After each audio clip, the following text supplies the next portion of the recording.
name is Dr. Y, and I'm a behavioral health doctor and a licensed clinician. And today I'm going to be talking about depression in children and teens. It's one of the number one things I'm asked in reference to adolescents. I can tell you from working with teenagers for the last couple decades that the number one diagnosis that I see with the adolescent population is some form of depression or mood disorder.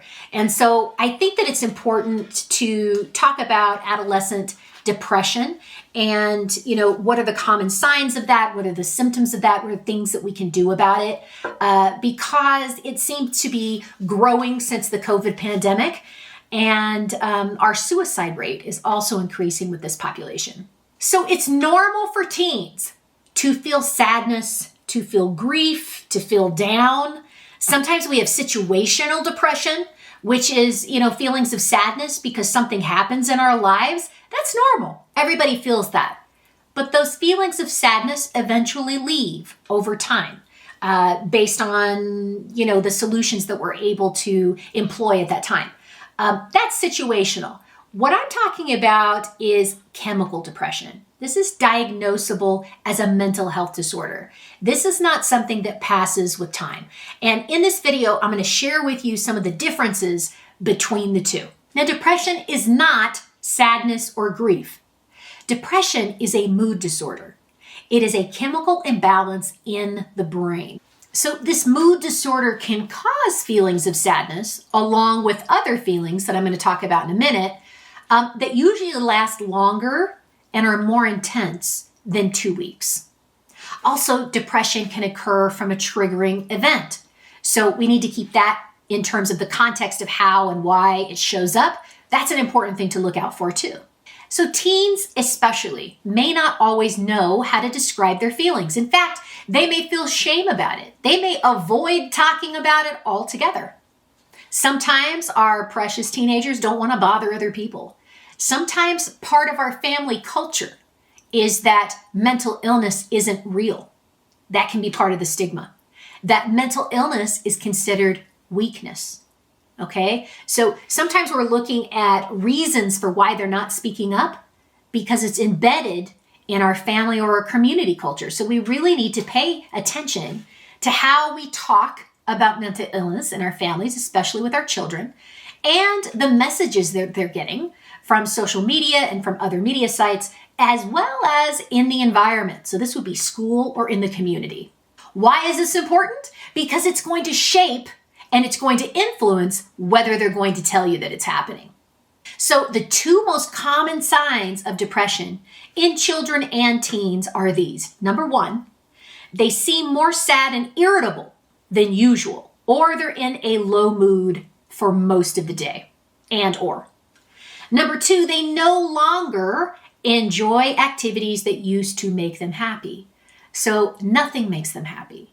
In nothing they find pleasure.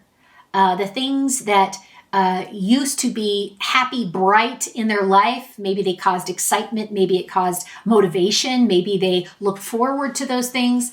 They just don't exist anymore. And you start to see a shift in their personality. Now, I wrote down some other common signs and symptoms of depression in teenagers. Let me rattle those off for you, just as a general guideline for you to understand where I'm coming from. Okay, spending more time alone and less time with friends. Now, this is a big one because developmentally, teenagers want to spend time with their friends. They start moving away from the protection of their family and wanting to spend the majority of their time with their family. And naturally, they start putting more priority and more emphasis on their relationship with their friends. That is a normal developmental stage for teenagers, adolescents, age 13 to 18. But when you have somebody that's struggling with depression, they're not going to really want to spend time with their friends anymore. In fact, it's really going to be more about isolation. Okay, the next one that I want you to look out for is trouble falling or staying asleep, or they sleep more than usual, or they sleep more than they should be sleeping. Okay, so sleep disturbances is a huge one. And this is true in adult depression as well. But, our kids naturally with developing brains and bodies are sleepy individuals. Have you had a teenager that just can sleep it all day long? Well, as you're looking at their typical behavior, if their sleep disturbances are interrupted from what you would perceive as normal, this is a symptom that you need to pay attention to. Another one would be more trouble focusing or making choices. Maybe they don't want to make choices at all. They're avoiding it altogether. This can be troublesome. Also struggling or failing at school. This is a big red flag. Many of the kids that come into treatment with me have issues in school. And these can be straight A students from before. Or maybe they're students that were doing average or average well, and now they just, they've lost motivation, they've fallen behind, they can't remember things, they're disorganized. Depression can impact their performance at school in a lot of different ways, including their relationships with their friends.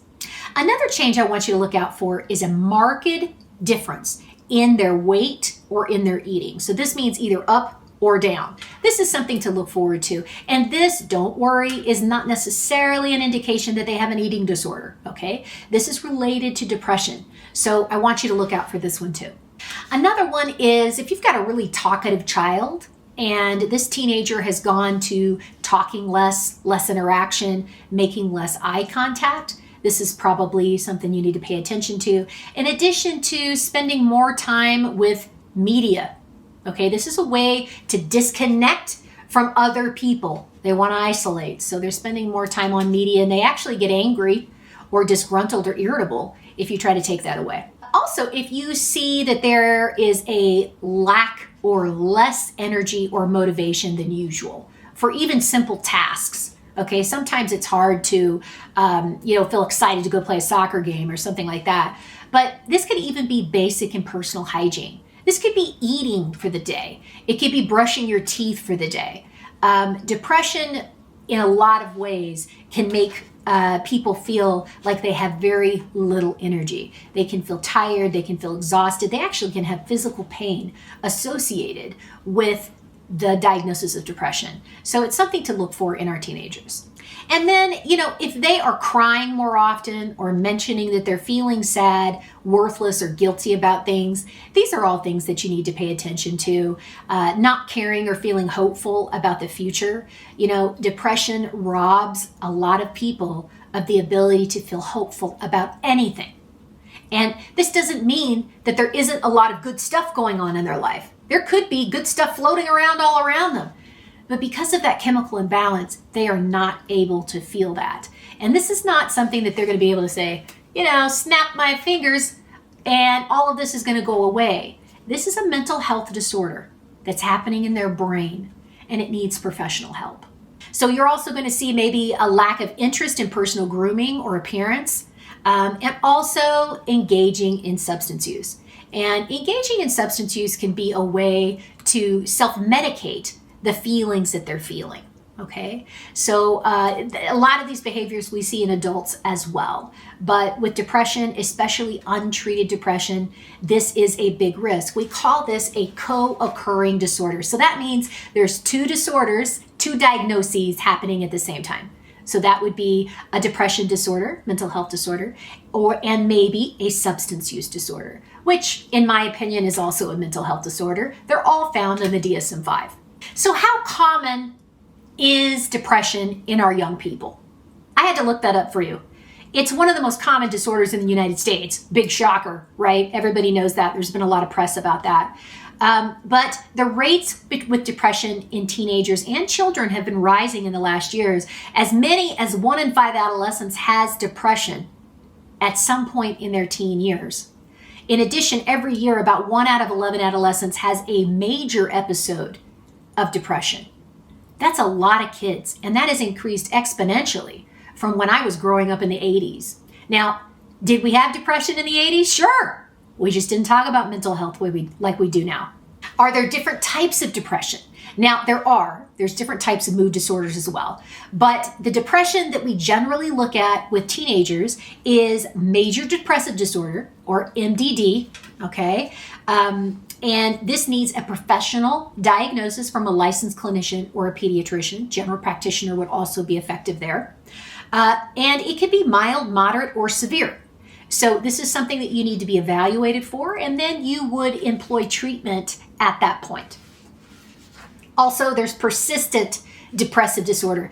Persistent depressive disorder, or PDD, is actually a less severe form of depression. And children who have it, they still may be able to manage their activities, but they are not feeling their best and they feel down most of the time. A doctor diagnosis is important in order to get the correct diagnosis and to treat it effectively. Now, what can you do if your child is depressed? Okay, the first thing that you can do is talk with your child. Do not assume that if they are not talking about it, that it is not happening. Most children do not tell their parents.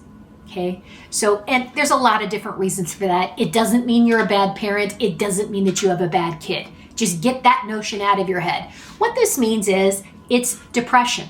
It's not something that we want to talk about. And there's a stigma, a healthy stigma about it within our society. So parents need to take the initiative and do what I'm going to call mental health check-ins with your kids. At least once a week, definitely every 2 weeks, and just see how they're doing, checking in with them, especially if you've seen some of these symptoms show up in your child's behavior. The next thing I want you to do is to let your child know that the feelings of hopelessness, sadness, lack of motivation are symptoms of a possible greater mental health problem, okay? Sometimes we think that this can have a negative defensive effect with our kids, but honestly, sometimes when you're going through it, you don't really even realize that it's happening to you. And certainly an adolescent or a child would not know. They don't have the knowledge to be able to know that there really is something wrong. They're not worthless. They're not hopeless. Life doesn't have to end or come to an end because of the way that they're feeling right now.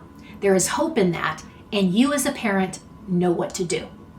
I want you to educate yourself and caregivers, other family members, about depression and about what the symptoms look like with depression.